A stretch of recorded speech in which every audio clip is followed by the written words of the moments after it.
ये भगवान, ये हमारे भगवान 2014 से 2019 तक आप ही आए हो, हमारे पल्स के पैसे दे दो, हमें रोजगार नहीं दे, हम भीख मांग लेंगे।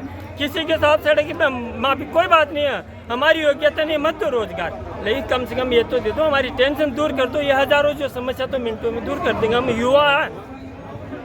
आप लोग जो देख रहे हैं इस वक्त एक चेहरा आंखों के सामने, एक नवयुवक जिसके दर्द आंसुओं की शक्ल में चेहरे पर नमूदार हैं। इस वक्त आप देख सकते हैं कि अन्ना हजारे के इस आंदोलन में वो भी चेहरे मौजूद हैं जो वर्तमान व्यवस्था से इतने दुखी हैं कि उनका दुख दर्द शब्दों में नहीं, इसमें कुछ भी बनावट नहीं है।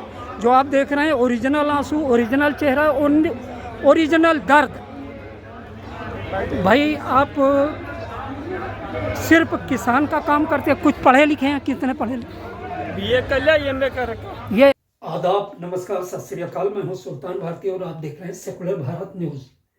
अप्रैल 2011 से लेकर दिसंबर 2011 तक देश में एक बहुत बड़ा मूवमेंट चला था, एंटी करप्शन मूवमेंट, भ्रष्टाचार विरोधी अभियान। और ये अभियान अन्ना हजारे और उनके चंद साथी लेकर आए गए थे, और जिसका अंत 2013 के दिल्ली विधानसभा इलेक्शन में हुआ, और जिसमें यह कहा जा सकता है कि अन्ना हजारे को क्या मिला ये तो मैं नहीं कह सकता, लेकिन केजरीवाल को क्या मिला ये दुनिया ने देखा।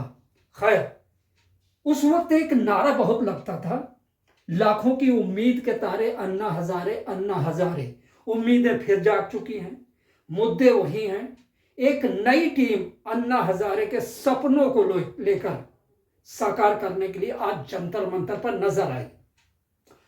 अगले महीने अप्रैल में रामलीला मैदान के अंदर आपको बहुत बड़ी संख्या में अन्ना हजारे के समर्थकों के इकट्ठा होने का दृश्य नजर आएगा। क्या है इनकी मांगे? क्या है यह आंदोलन? क्या पिछली शक्ल सूरत से कुछ अलग होगा ये आंदोलन, या सब कुछ वही है? देखिए, नई टीम की कार्यकारी अध्यक्ष कल्पना इनामदार जी और उनकी सशक्त टीम ने आज सेकुलर भारत न्यूज के कैमरे पर क्या जवाब दिया।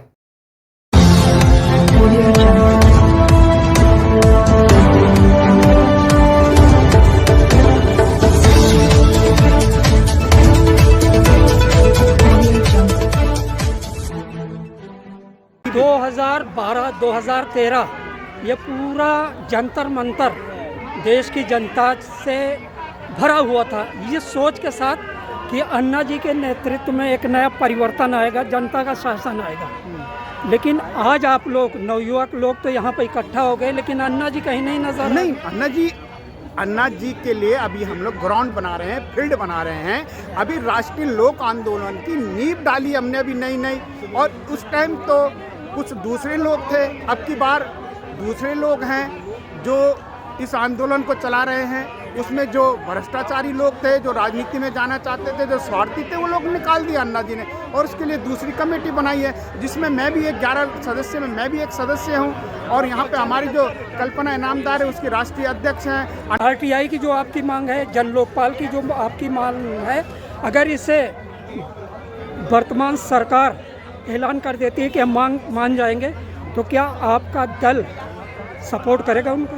बिल्कुल, अगर तो RTI कानून को ठीक से लागू करते हैं, जैसे कि आजकल देखा जा रहा है कि RTI कानून तो बन गया लेकिन उसका पालन बिल्कुल नहीं हो रहा है। आप कोई सूचना मांगेंगे तो आपको सूचना नहीं मिल रही है। पूरे देश में ये स्थिति है, कोई सूचना। क्या आप महसूस करते हैं कि ये उचित समय आ गया है? हाँ, उचित समय, बिल्कुल उचित समय। इसीलिए तो हम लोगों ने आज एक दिवस से, पहली बार एक दिवस से धरने की शुरुआत आज हमने यहाँ से। उचित ये मुहूर्त कैसे नजर आए? क्या अगले साल इलेक्शन है तो उसकी पदचाप देख, सही बात यह है कि जब चुनाव होते हैं, चुनाव के टाइम पर ही सरकारें चेतती है, सरकारें जागती है, सरकार को खतरा होता है और सरकार सुनती है जब उनको लगता है कि हमारी कुर्सी खिसकने वाली है।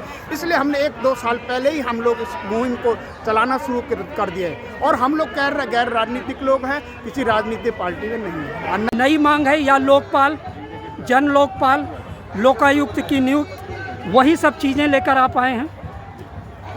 देखिए, राष्ट्रीय लोक आंदोलन न्यास आयोजित राष्ट्रीय लोक आंदोलन, जो लोक आंदोलन न्यास है उसके अध्यक्ष और संस्थापक माननीय अन्ना हजारे जी है, उसी संस्था की मैं कार्याध्यक्ष हूँ। तो हमारी कुछ मांगे हैं, ये मांगे लेकर हम लोग यहाँ पर आए हुए हैं कि जैसे कि पहली मांग है जो लोकपाल, सक्षम लोकपाल और लोकायुक्त, राजनीतिक दलों को आरटीआई के दायरे में लाना, जीवन आवश्यक वस्तुओं को ऊपर जीएसटी का स्लैब हटा देना, आरटीआई की मांग, हाँ जीएसटी पेट्रोल, प्राकृतिक गैस को जीएसटी के दायरे में लाकर कीमतें कम करना, स्कूलों का राष्ट्रीयकरण, और सबसे बड़ी मांग जो है कि लोकसभा का चुनाव बैलेट पेपर पे होना। तो मेरा ये कहना है कि जो अभी सत्ता में बैठी सरकार जो है, केंद्र सरकार, वो दो मुद्दों पे आई थी। एक मुद्दा था भ्रष्टाचार का, दूसरा मुद्दा था महंगाई का। तो सच में भ्रष्टाचार देश में खत्म हो गया है क्या? सच में महंगाई कम हुई है क्या? देखा जाए तो आज सिलेंडर की कीमत है 1200 रुपया, सब जगह महंगाई बढ़ रही है। तो हम ये गिन चुने मुद्दे, जो ज्वलन मुद्दे को उठा के हम लोग सरकार को घेरने की कोशिश कर रहे हैं। तो आज एक दिवसीय जो धरना प्रदर्शन है, जो हम लोग सरकार को अल्टीमेट दे रहे हैं, अन्यथा हम लोग 20 अप्रैल को रामलीला मैदान में अनिश्चितकालीन अनशन पर बैठ जाएंगे। आप लोग बगैर अन्ना के क्यों आ गए?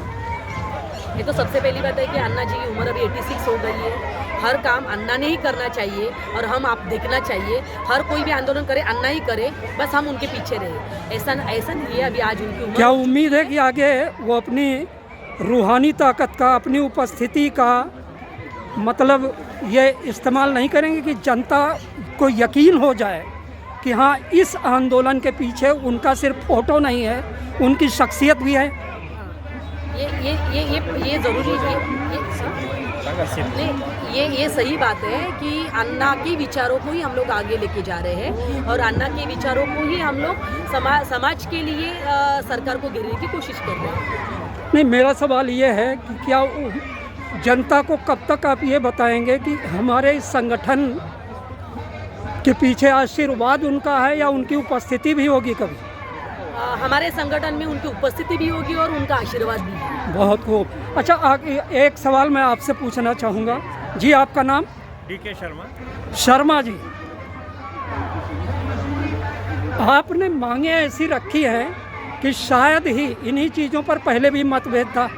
क्या उम्मीद करते हैं कि आपकी मांगों पर सरकार कितनी संजीदगी से अमल करेगी? देखिए, हमें सरकार के अमल करने की बात हमें चिंता नहीं है। हमें चिंता ये है कि वो सारी मांगे जनता के सरोकार की। जब हम जनता की मांग ही ना उठाएंगे और केवल ये सोचेंगे कि सरकार मानेगी या नहीं मानेगी, तो हमारे इस आंदोलन का या इस मिशन का ध्येय क्या रह गया? क्या बात है शर्मा जी, बहुत खूब। अच्छा सर, आपका नाम? अशोक सब्बान। अशोक जी, एक सवाल आपसे ये है कि जनता का में जो मौजूदा दौर है 2023, एक तो असंतोष चरम पर है। हर पार्टी अपनी पूरी ताकत झोंक रही है। क्या कुछ लोग समाज सेवा की आड़ में यहाँ पे जंतर मंतर पर दबे हैं?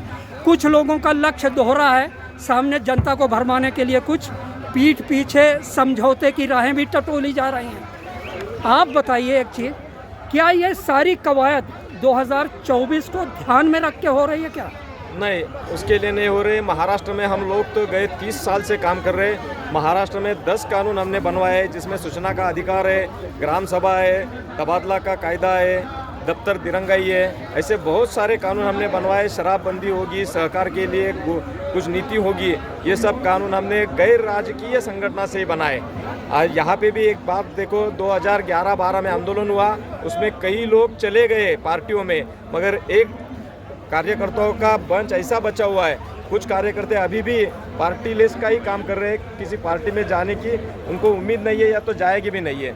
ऐसे ही लोग इस आंदोलन से जुड़ रहे हैं। हम भी अन्ना जी के साथ गए, 30 साल से जुड़े हुए, मगर हम कहीं किसी पार्टी में आज तक गए नहीं। तो एक अगले साल इलेक्शन है, मैम आप भी बताइएगा और सोलंकी साहब भी बताएंगे, अगर संगठन आपका इलेक्शन से किनारे रहता है तो आपके समर्थक किसे वोट देंगे? पहले आप बताइए। जहाँ तक आपने चुनाव की बात रखी है जी, हमारा संगठन गैर राजनीतिक है। अभी हम किसी पार्टी पॉलिटिक्स में, वो तो पहले भी गैर राजनीतिक था लेकिन बाद में राजनीति में चला गया। जनता की आवाज़ को उठाने के लिए, जनता की मांग को उठाने के लिए हम लोग सब इकट्ठे हैं। और उस आवाज़ को भी सरकार के सामने रखना चाहते हैं। मैं अन्ना जी से जब मिला था तो इस बार भी उन्होंने एक ही कही थी, जब पक्ष जो है कमज़ोर गलत हो जाएगा यदि विपक्ष कमज़ोर है तो। अच्छा ठीक तो मैं उसके लिए विपक्ष को मजबूत करने के लिए काम विपक्षी पार्टियों का है, हमारा नहीं है, लेकिन उनकी आँख खोलना हमारा काम है। अगले साल इलेक्शन है, अपने समर्थकों को क्या संदेश देना चाहेंगे? बस मैं इतना ही कहती हूँ कि आज देश में बहुत महंगाई है, बेरोजगारी है। मुझे लगता है कि समाज आज जिस स्थिति में जा रहा है, जो स्थिति में जा रहा है वो खुद उसे अनुभव आ रहा है। जो उस अनुभव से वो तय खुद करे कि बाबा किसको सत्ता पे बिठाने का है। बहुत खूब। मैडम आप कुछ बोलेंगी? मैं तो अपनी दीदी कल्पना ईमानदार के साथ हूँ। जो ये है तो इनके कदमे में हमारा कदम है और ईमानदारी सबसे अच्छी चीज़ मानती हूँ। देश को भड़काने का काम हमारा अमल नहीं, हम तो उनको जागरूक कर रहे हैं कि समझो, कब समझोगे, देर आए दुरुस्त आए, कभी तो सिबल जाएंगे, जनता ही करेगी इसके